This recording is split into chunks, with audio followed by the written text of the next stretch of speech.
Mustang chief engineer Carl Widman says that the engine plant for Shelby models is the only one of his factories where the employees receive fan letters from owners. If those guys and gals' handiwork inspires that kind of devotion based on building the 526 horsepower V8 for the GT350, I've got to assume that they're in line for some really bitchin' care packages when this 700 plus horsepower Shelby GT500 hits dealers. That's right, this is the most powerful production Mustang ever to hit the street. And while I don't have all the headline numbers for this 2020 GT500 yet, I can tell you that it's shaping up to be very impressive and very different than the 500s that came before it. I first drove a GT500 way back in 2006, and that car was a beast. Big power, heavy clutch, a brute force knuckle dragger, especially by today's standards.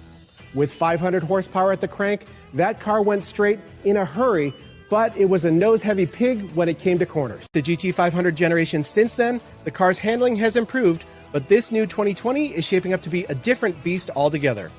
Ford says this Shelby craves hammering around big road courses and not just the quarter mile. Visually, there's a lot of changes to process. The new engine requires 50% more airflow, so you've got a much bigger opening up front, which is balanced out by these wider fenders. There's a new hood made of sheet gold compound, complete with hood pins, and the biggest vent ever fitted to a production Ford. There's aero fences along the sides and a new rear fascia that terminates in 5-inch exhaust tips. This particular car is equipped with the hardcore optional carbon fiber track pack, which includes 20-inch carbon fiber wheels wearing Michelin Cup 2 semi-slicks, along with a bigger rear wing, front dive planes, and rear seat delete. It looks serious. Apparently, it's possible to get more rear downforce out of this setup than the Ford GT supercar, and that whole thing looks like one big wing. So, about that engine.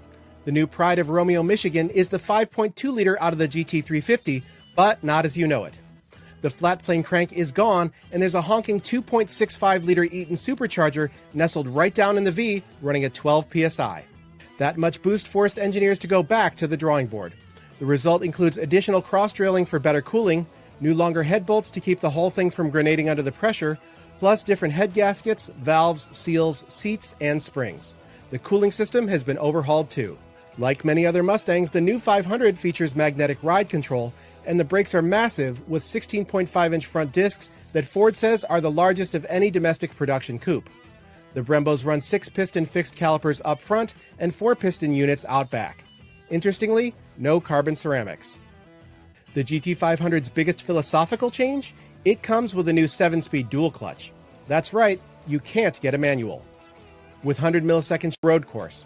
The only question is if it'll be as involving. Ford says to expect 0 to 60 in the mid-3s and the quarter mile in under 11 seconds.